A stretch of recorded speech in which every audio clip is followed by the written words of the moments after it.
Hala, may bago kong biktima ngayon. Siya, nag-iisa lang siya. Makapira ko ngayon to.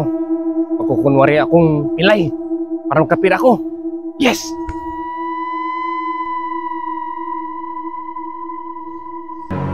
Aba, ito yung mama nga nakikita ko kapon sa Divisoria, na napalakad-lakad lang.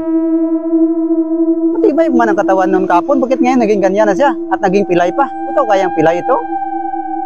Baka modos niya lang para magkaroon ng pera. Tingnan natin kung totoong pilay ito. Pati talaga. Mama, pwede pa hingi ng pera. Pwede ko ng pagkain. Ito na ako. Awa ka sa akin. Tika muna, bakit naging ganyan ka?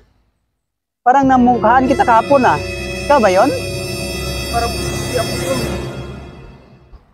Bakit, Mama? Mukha kayo Baka mudos mo lang para magkaroon ng pera. Hindi, Mama. Gusto talaga ako. Bigyan ako ng pera.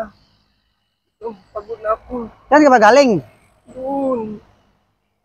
Kailangan ko ng pagkain. Mama. Tika muna, hintayin mo ako dyan. Aha. Naniwala siya sa akin. Magkano kaya ang bigay sa akin, no? Malaki-laki kaya? Maliit lang. Importante, bibigyan niya ako ng pera. Malaking pera ito siguro. Mayroon naman akong bibigtamahin ngayon. Salamat, makapira ko. Yes! Barinig kita sa mukha Yan na siya, tingnan natin.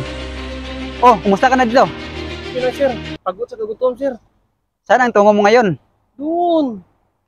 Okay, doon. No problem. May bigay ako sa'yo. Ito. Pa rin? Patay! Loko na! Takbo! Ayan.